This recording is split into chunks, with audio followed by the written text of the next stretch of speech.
السلام عليكم ورحمة الله تعالى وبركاته. مرحبا بكم في فيديو جديد. هذا الفيديو هذا فهو الإعلان رقم 20 فيما يخص مباراة التعليم الأولي اللي كنزل عندي في القناة. لهذا ما تنساوش تشتركوا في القناة، لأنه فيما غادي يكون شي إعلان جديد في شي مدينة إن شاء الله غادي ننزلو لكم.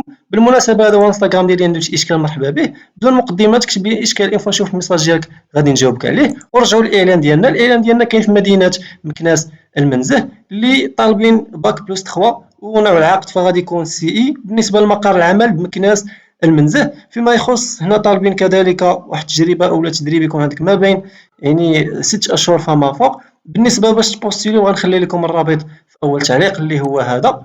فوالا، وهنا باش تبوستيلي غادي يطلب لك انك تكون شي حساب. بالنسبه للناس اللي كتفتح من التليفون ما غاديش يقدر يطلع لك هذه الايقونه هذه، يكفي انك تجي دوك 3 نقاط اللي تيكونوا فوق كتكليكي عليها ودير فيرسيون بور بيرو وغادي تحول لك لهذا الشكل هذا وغادي يطلع لك ان شاء الله.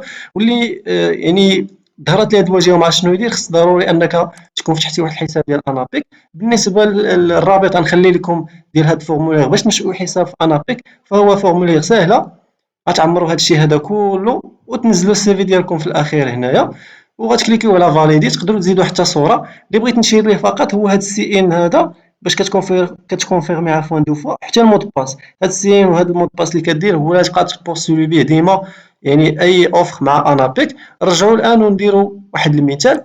فوالا،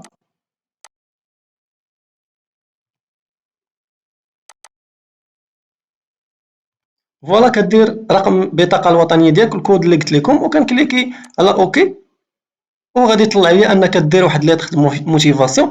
بالنسبه اللي ما عندوش اولا ما عندوش سي في يجي عندنا للقناه، ينزل تحت يلقى واحد الفيديو حطيته لكم هنا في الصداره كيفاش انك تقاد سي في احترافي. وكذلك غتلقى حتى ليطر موتيفاسيون اللي تنزلها في اي اوفر بغيتي، اللي هي هذه غادي ننزلوها على سبيل المثال. فوالا، وغنجي غادي ننزلوها في التكمله باش اننا نبوستوليو لهاد لوفر هذا وغادي نكليكي على بوستولي. فوالا، وغادي يعطيني ميساج بلي تم التسجيل بنجاح. votre candidature a bien été enregistré et sera examiné par la suite. وغادي الترشح ديالك الان في طور المعالجه. ونتمنى انني كنكون كنجيب لكم ديما فيديوهات في المستوى. نتمنى التوفيق للجميع. كما قلت لكم اللي عنده شي اشكال مرحبا به. نتمنى التوفيق للجميع مره اخرى، والسلام عليكم ورحمه الله تعالى وبركاته.